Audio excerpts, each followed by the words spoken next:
Hi! Hi అందరికీ. ఈరోజైతే మా ఇంట్లో స్వీట్ కార్న్ ఉంది. ఎలాగో క్లైమేట్ కూల్‌గా ఉందని చెప్పి ఏం చేద్దామా అనుకునేసరికి స్వీట్ కార్న్ మసాలా చేద్దాం అనుకున్నాను. దాన్నైతే ఫస్ట్ నేనైతే ఇలా బాయిల్ చేసుకున్నానండి. చాలామందైతే కుక్కర్‌లో బాయిల్ చేసుకుంటారు. నేనైతే దీంట్లో ఇలా వాటర్ ఏసి, సాల్ట్ ఏసి బాయిల్ చేసుకున్నాను. బాయిల్ చేసిన తర్వాత ఇది చల్లారినంత వరకు ఫస్ట్ ఇలా ఆగానండి. ఎప్పుడైతే చల్లారుతదో మనం ఒక దాంట్లో తీసుకొని వాటర్ అంతా డ్రైన్ అయినంత వరకు వెయిట్ చేయొచ్చు. ఎప్పుడైతే డ్రైన్ అయిపోతదో కొంచెం ఈజీగా ఉంటది తీయడానికి. అలానే స్వీట్ కార్న్‌తో మీకేమైనా డిషెస్ తెలిస్తే నాకు అలానే కామెంట్ చేయండి. సో, నేను ఇంకా దీంట్లో ఏమైనా ట్రై చేసి అవి కూడా వీడియోస్ అనేది యూట్యూబ్‌లో పెడతాను. సో, అయిపోయిన తర్వాత ఇదైతే నేను చల్లారినంత వరకు వెయిట్ చేశాను. వెయిట్ చేశాక ఫస్ట్ మనం ఎప్పుడైనా ఒక మొక్కజొన్న పొత్తు తీస్తే ఫస్ట్ ఒక లైన్ అనేది కంప్లీట్‌గా తీయాలండి.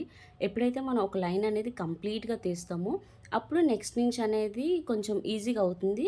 కానీ ఆ లైన్ అనేది కొంచెం టఫ్ అవుతది. సరిగ్గా కొన్ని అయితే బాగా రావు. ఎందుకంటే అది కొంచెం మెత్తగా స్వీట్ కార్న్ అనేది కొంచెం మెత్తగా ఉన్న వల్ల సరిగ్గా ఒక లైన్ అయితే రాదు. ఎప్పుడైతే మనకు ఒక లైన్ అనేది ఇలా తీసేస్తామో మన నెక్స్ట్ నుంచి అనేది ఈజీగా అయిపోతుంది. ఒక 10 గాని, 20 గాని అలా తీసేస్తూ ఉండొచ్చు. అలానే స్వీట్ కార్న్‌తో మేము స్వీట్ కార్న్ బజ్జీలు కూడా ఏస్తాం. స్వీట్ కార్న్ ఇంత పెద్దగా కాకుండా ఎప్పుడైతే చిన్నగా ఉంటాయో దాంతో కూడా మనం స్వీట్ కార్న్ బజ్జీలు కూడా వేయొచ్చు. నేను అది కూడా ట్రై చేశాను. చాలా బావుంది. కానీ ఇప్పుడైతే నేను స్వీట్ కార్న్ మసాలా అనేది చేద్దాం అనుకున్నాను. ఎందుకంటే ఇది పెద్ద స్వీట్ కార్న్ కాబట్టి. చూడండి దానికైతే ఫస్ట్ నేను మొత్తం అంతా ఇలా తీసాను. తీసి ఒక బౌల్‌లో ఏసుకున్నాను. తర్వాత దానికి తగినట్టు ఒక టేబుల్ స్పూన్ ఆఫ్ నెయ్యేసానండి. నెయ్యి మొత్తం పాన్ మొత్తం స్ప్రెడ్ చేశాను. స్ప్రెడ్ చేసి కొంచెం బాయిల్ అయినంత వరకు వెయిట్ చేశానండి. ఎప్పుడైతే కొంచెం బాగా బాయిల్ అయిందో ఘీ మొత్తం, నెయ్యి మొత్తం ఎప్పుడైతే బాయిల్ అయిందో ఏదైతే ఒక బౌల్‌తో తీసుకున్నానో ఆ స్వీట్ కార్న్ మొత్తం దాంట్లో వేశానండి.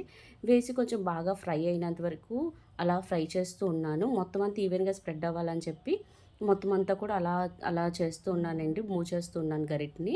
సో, ఎప్పుడైతే నెయ్యి మొత్తం దానికి పట్టిన తర్వాత నేనైతే ఒక టేబుల్ స్పూన్ అంటే హాఫ్ టేబుల్ స్పూన్ మిరియాల పౌడర్ ఏసాను. మిరియాల పౌడర్ ఏస్తే కొంచెం స్పైసీగా బావుంటుందని చెప్పి వేసిన తర్వాత అది కూడా మొత్తం అంతా ఈవెన్‌గా స్ప్రెడ్ అవ్వాలని చెప్పి మొత్తం అంతా కూడా కలిపానండి. మొత్తం అంతా కలిపాక నేనైతే దానికి తగ్గట్టు సాల్ట్ వేసాను. ఆల్రెడీ మనం ముందుగానే బాయిల్ చేసినప్పుడు సాల్ట్ అనేది వేసాం కదా! తర్వాత కూడా కొంచెం లైట్‌గా సాల్ట్ అనేది వేసాను. సాల్ట్ ఏస్తే ఇంకా బావుంటుంది. కొంతమందైతే దీంట్లో కొంచెం లెమన్ ఏసుకొని ఉల్లిపాయ, పచ్చిమిరపకాయ కూడా ఏస్తారు. అలా కూడా చాలా బావుంటుంది.